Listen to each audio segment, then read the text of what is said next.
Did you know the Ottoman Empire was founded on a dream? Yes, you heard that right, a dream. Let's rewind to the late 13th century in the region now known as Turkey. There lived a man named Osman. Now, Osman was a bit of a dreamer, quite literally. One night, he dreamt a strange dream.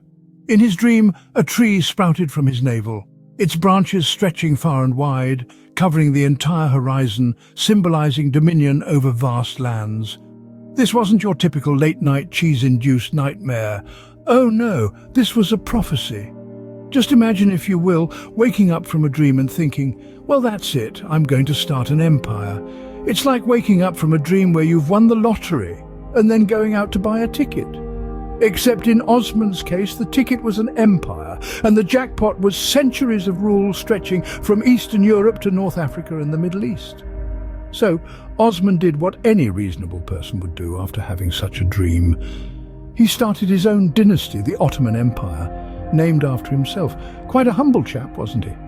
And thus the Ottoman Empire was born, all from a dream. It's a bit like when you daydream about quitting your job to start a bakery because you make a mean sourdough, except, you know, on a significantly larger scale.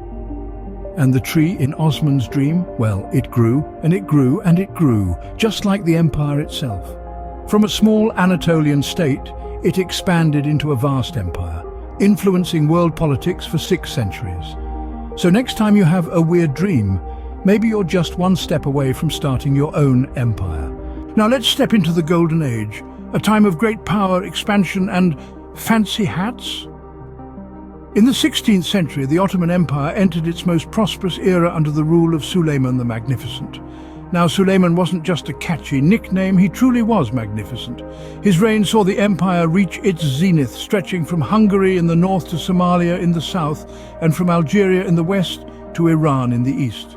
The empire was a powerhouse, a force to be reckoned with, and let's be honest, a bit of a show-off.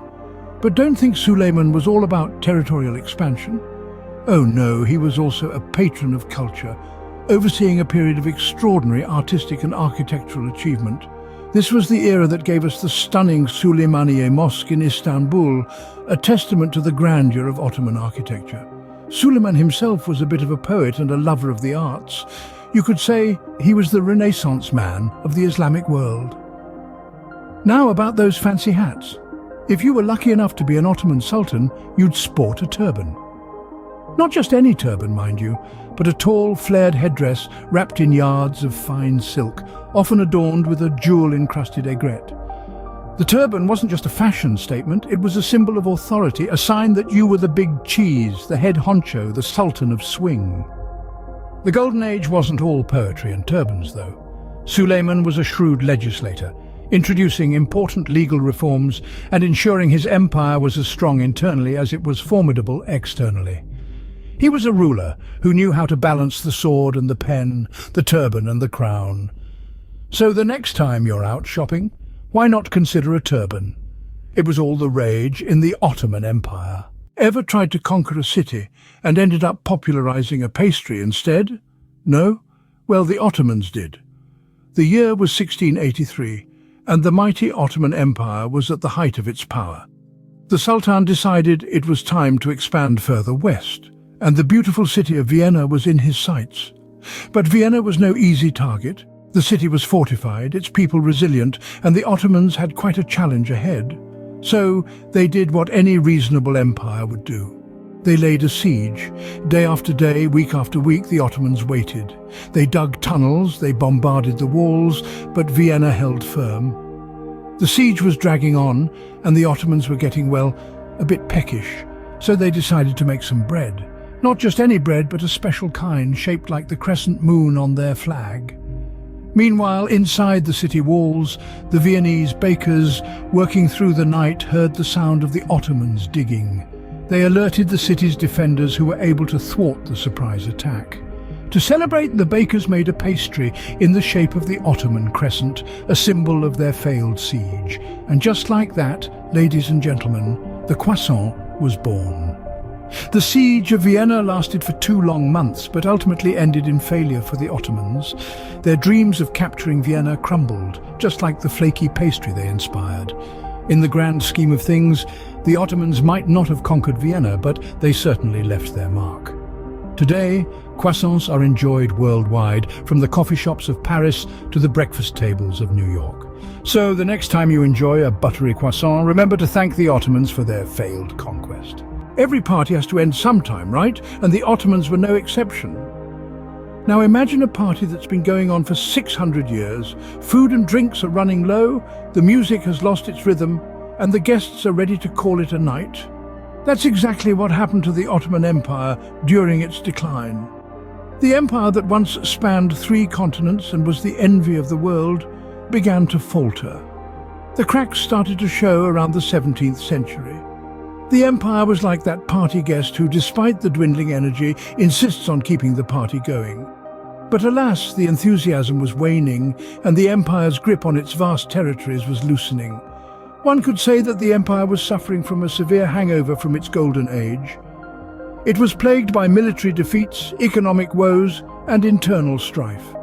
The empire, once a powerhouse of military and economic strength, was now like that partygoer who's had one too many and can't quite keep up with the pace.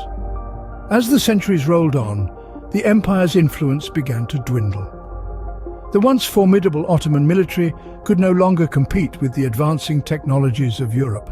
The empire was like that guy at the party who's still trying to dance to a tune that stopped playing hours ago. By the 19th century, the empire was in deep trouble. Its territories were shrinking, and it had earned the nickname the sick man of Europe. It's like that moment in the party when you realize you're the last one standing, and it's time to turn off the lights and call it a night. Despite attempts at modernization and reform, the empire could not reverse its decline. The party was over for the Ottomans, and by the early 20th century, the empire was dissolved, marking the end of a 600-year reign. So the next time your party is winding down, just remember, even empires can't keep the party going forever. So, what do you get when an empire falls? A whole lot of history and a bunch of modern countries. The Ottoman Empire's dissolution was akin to the most chaotic of breakups. Imagine this. You've shared centuries together, ruled vast territories, and suddenly it's all over. Just like that, you're left to divvy up the shared belongings.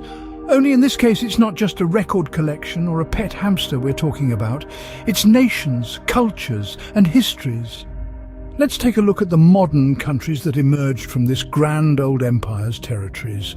We have Turkey, obviously, stepping up as the ex, who's moved on and is now living their best life.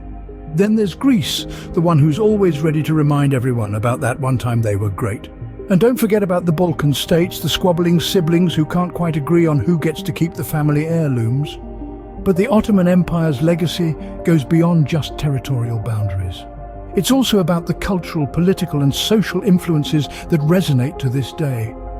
The empire was a colossal melting pot with diverse cultures and traditions blending together.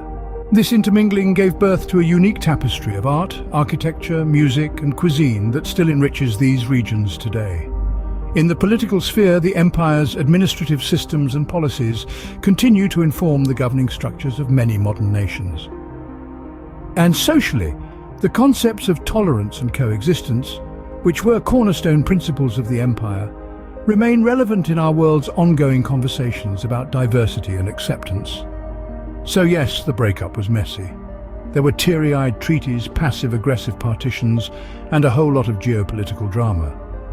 But just like that ex who leaves behind a box of old t-shirts that somehow become your favorite loungewear, the Ottoman Empire left an indelible mark. When the dust settled, the Ottoman Empire was like that ex who just kept on giving in the form of modern nations. So, that's the Ottoman Empire for you. Crazy dreams, fancy hats, buttery pastries, and a messy breakup. We've journeyed from its audacious foundation through its golden age of innovation and opulence to the dramatic siege of Vienna. We've watched the empire's decline, a mix of internal strife and external pressures, and ultimately, its disintegration. Yet, its legacy continues to echo across the world, in art, architecture, and even in our morning coffee rituals. It's fascinating to think about the irony of history. An empire that started as a small frontier principality grew to shape the course of human civilization. From the grandeur of the Suleimaniye Mosque to the humble baklava, the Ottomans left their mark in the most unexpected ways.